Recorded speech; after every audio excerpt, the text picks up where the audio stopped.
రాజధాని లావణ్య వ్యవహారానికి సంబంధించి కూడా రోజుకొక మలుపు తిరుగుతుంది. తాజాగా ఒక మంత్రి పేరు వినిపిస్తుంది. దీనికి సంబంధించి కూడా మనతో మాట్లాడేందుకు లావణ్య గారు చెప్పండి, గడిచిన కొద్ది రోజులుగా మీరు నార్సింగ్ పిఎస్ కు వస్తున్నారు పోతున్నారు, ఏం జరుగుతుంది ఏంటి? నా పైన నిన్న మళ్ళీ దాడి జరిగిందండి. ఇంకొక నలుగురు ఆడవాళ్ళు వచ్చారు కేర్ టేకర్స్ అన్న పేరుతో. మొన్న కూడా కేర్ టేకర్స్ అన్న పేరుతోనే వచ్చారు. ఉన్న ఒక గొల్లం కూడా ఫోర్స్ఫుల్ గా తోసేసి లోపలికి రావడం జరిగింది. రాజ్ తరుణ్ మరి అంత పెద్ద సెక్యూరిటీ బౌన్సర్స్ పెట్టేసి ఎందుకు ఇలా పీపుల్ అలౌ చేస్తున్నారన్నది నాకు అర్థం కాలేదండి. మీ వ్యవహారంలో ఒక మంత్రి ఇన్వాల్వ్ అయ్యారు. మీరుంటున్న విల్లాకి సంబంధించి కూడా తనఖా పెట్టారు. ఆయన మిమ్మల్ని విల్లా వెకేట్ చేస్తున్నారు, తీసుకున్న ప్రయత్నం, అసలు ఏం జరుగుతుంది ఏంటి? మంత్రి గారు ఏం కాదండి, వాళ్ళ త్రూగా వచ్చిన మనిషి దగ్గర మేము మనీ తీసుకుంటూ ఉన్నాము. అంటే ఇప్పుడు ఎమర్జెన్సీ ఏమైనా కావాలి అంటే మనకు అయిన వాళ్ళని అడుగుతూ ఉంటాం కదా, అలా అయిన వాళ్ళని ఒక 5 lakhs అలా అడుగుతున్న టైంలోని ఒకేసారి ఎమర్జెన్సీకి రాస్తారని ఎవరో ప్రొడ్యూసర్ కి కట్టాలి అన్న దగ్గర ఒకేసారి 25 లక్షలు కావాలి అని అన్నప్పుడు 25 లక్షలు తీసుకోవడం జరిగింది 2021లో. ఒక 2 years వరకు ఇంట్రెస్ట్ కట్టాడు. దాని తర్వాత మాకు అవుతున్న గొడవల్లోని కట్టకుండా వచ్చాడు. ఇంటి పేపర్సే కదా పెట్టింది, ఇంకా లావణ్యకే కదా ఇల్లు ఇచ్చేస్తున్నాను అన్న దాంట్లో కట్టకుండా వచ్చాడనమాట. తప్పించుకోవచ్చు అన్న దగ్గర నువ్వు, ఎందుకంటే నాకు రాజుకు జరుగుతున్న గొడవల్లో కూడా ఇంకా నువ్వే ఉంటున్నావు కదా, నువ్వే కట్టుకో అన్న వరకు కూడా వచ్చాయి. వాళ్ళు ఒకసారి ఫోన్ చేసి ఏంటి ఇంట్రెస్ట్ కట్టట్లేదు అన్న దగ్గర మీరు లావణ్యనే అడగండి, ఆమె ఉంటుంది కదా అన్న కూడా చెప్పాడంట ఈ 1 year లో. సో వాళ్ళు నన్నే ఇంకా రాజెత్తకపోతే నేను నాకే ఫోన్ చేసి కట్టమన్నారు. నా తల తాకట్టు పెట్టినా నేను కట్టలేనండి, నా దగ్గర 50,000 లేవు, 50 లక్షలు ఎక్కడి నుంచి తీసుకొని రావాలి అన్నాను. 2 days లో మేము ఆక్యుపై చేసుకుంటామన్నారు. 10 రోజులు ఆగండి, నాకు ఖాళీ చేయడానికి టైం పడుతుంది అన్నాను. 1 week టైం ఇచ్చారు. ఈ వ్యవహారానికి సంబంధించి రాజధాని తల్లిదండ్రులకు తెలుసా మీరు ఇట్లా ఒక విల్లా తనఖా పెట్టి డబ్బులు తీసుకున్న వ్యవహారం వాళ్ళకి తెలుసా? అంటే వాళ్ళు మా దగ్గర అయితే ఉండరు కదండి వాళ్ళకి తెలియడానికి. బట్ రాజు అయితే చెప్పినట్టున్నాడు, ఎందుకంటే 10 లక్షలు అప్పు ఉంది అన్నదైతే ఒకసారి చెప్పడం జరిగింది. మాకు అప్పులు ఉన్నాయి అన్నదైతే తెలుసు వాళ్ళకి. అండ్ ఇప్పుడైతే నేను చెప్పే వచ్చాను, ఎందుకంటే నేను కాల్ వచ్చినప్పుడు కూడా ఇమీడియట్ గా నేను పైకి వెళ్ళి నేను రాత్రి అంకుల్ ఇలా కాల్ వచ్చింది, మీరు చేసిన ఒక ఆవేశం వల్ల మనం ఇప్పుడు సమాధానం చెప్పుకోలేకుండా అయ్యింది చూసారా పరిస్థితి అన్నాను. అలా బ్లాంక్ ఫేస్ తీసుకొని ఉన్నారు. కొద్ది రోజుల క్రితం రాజధానికి సంబంధించిన పేరెంట్స్ వచ్చారు, మీ ఇంట్లో ఉంటున్నారు, వాళ్ళు కూడా ఉండేందుకు మీరు ఒప్పుకున్నారని తెలిసింది. మళ్ళీ ఎందుకు వివాదానికి సంబంధించి పిఎస్కి వచ్చారు? నిన్న రాత్రి మళ్ళీ ఇంకొక 4 కేర్ టేకర్స్ అని వచ్చారండి. ఇప్పుడు అంకుల్ ఒక్కరు బాత్రూమ్ కో దీనికో లెగడానికి అవసరం ఉన్నప్పుడు ఒక మనిషి అయితే సరిపోతారు. 4 మనుషులు పోనీ వాళ్ళు రావడం అటాకింగ్ వచ్చినప్పుడు అర్ధరాత్రి తలుపులు కూడా ఇప్పుడు లేవు లాక్ చేసుకోవడానికి. మా ఇంట్లో ఇప్పుడు మమ్మల్ని పోషిస్తుందంటే నా తండ్రి ఎన్ని రోజులు నన్ను కాపలా కాస్తూ కూర్చుంటాడు. వాళ్ళు మరి దాడికి చేయడానికే వస్తున్నారు, కబ్జా చేస్తున్నారో మరి ఏం చేస్తున్నారో నాకు తెలియదు.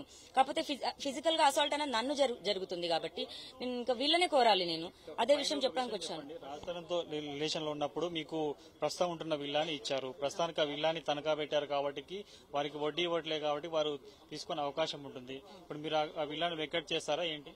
అవునండి, నేను వెకేట్ చేస్తున్నాను. వాళ్ళేదో హౌస్ హ్యాండ్ ఓవర్ చేసుకుంటున్నారని కూడా కాదు, నాకు ఇంకా సేఫ్టీ లేదు. నేను వాళ్ళు ఎలా 1 week టైం ఇచ్చారు, నేను ప్లేస్ చూశాను. ఒక 3 days లో నేను వెకేట్ చేసేసి ఒక 1 week లో మొత్తం హ్యాండ్ ఓవర్ చేసేస్తాను. ఎందుకంటే పెట్స్ తో వెళ్ళాలి కాబట్టి పెట్స్ కి సంబంధించి మేము కన్స్ట్రక్ట్ చేసుకోవాలి. ఒక 4 రోజులైనా టైం పడుతుంది, ఎంత స్పీడప్ చేసినా సరే. నేను నా పనులు అయిపోయాక షిఫ్ట్ అయిపోతాను. గత కొద్ది నెలలుగా మీరు రాజధాని వ్యవహారానికి సంబంధించి కూడా చాలా ఫైట్ చేస్తున్నారు. ఇప్పుడు ఆయన ఇచ్చిన విల్లాలో ఉండట్లేదు, ఎక్కడో సీక్రెట్ ప్లేస్ ఉంటారు, ఆ మీద ఫైట్ చేస్తారా? ఎట్లా ఉండబోతుంది భవిష్యత్ కార్యాచరణ? ఏం చేయబోతున్నారు? ఇప్పుడు మస్తాన్ సాయి అనే అబ్బాయి ఎలా అయితే చర్యలు తీసుకోవడం జరిగిందో, చట్టం ఎవరికి చుట్టం కాదు. అది హీరో అయినా సరే నేను రాజ్ తరుణ్ పైన అగేన్స్ట్ గా కూడా ఫైట్ చేసింది. అందుకే ఖచ్చితంగా రాజ్ తరుణ్ దీని వెనకాల కారణం.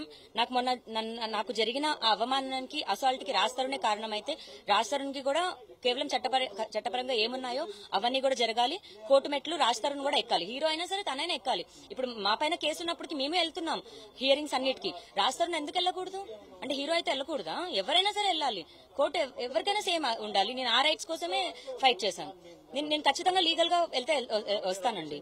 రాజ్ తరుణ్ మీకు ఒక విల్లా ఇచ్చారు, ఆ విల్లాని కొన్ని కారణాల వల్ల మీరు వెకేట్ చేస్తున్నారు. ఇప్పుడు ఆ విల్లాని వెకేట్ చేస్తే మీకు ఆయనకు సంబంధించిన ఎఫర్ట్ కావచ్చు, మీ పేరు మీకు ఇచ్చినది కూడా పోతుంది కాబట్టి ఎట్లా దీనికి సంబంధించి ఎట్లా ఫైట్ చేయబోతున్నారు, ఏం చేయబోతున్నారు? ఇప్పుడు వాళ్ళు జస్ట్ ఆక్యుపై మాత్రమే చేస్తున్నారు కదండి, పర్మనెంట్ గా అయితే తీసుకుంటారని అయితే నేను అనుకోవట్లేదు. కాకపోతే కేసు క్లియర్ అయ్యే టైంకి ఖచ్చితంగా అంటే తిరిగి ఆ విల్లా మళ్ళీ మీకు వస్తుందని ఒక నమ్మకం ఉందా? ఎవరికి చెందితే వాళ్ళకి వస్తుందండి. రాజ్ తరుణ్ నేను కలిసి జీవనం సాగించిన తర్వాత కొన్నాము. రాజ్ తరుణ్ వాళ్ళ నాన్నగారు ఆస్తి కాదు, మా నాన్నగారు ఆస్తి కూడా కాదు, మా ఇద్దరిది. అతను బయటికి వెళ్లి పని చేశాడు, నేను ఇంట్లో ఉండి పని చేశాను.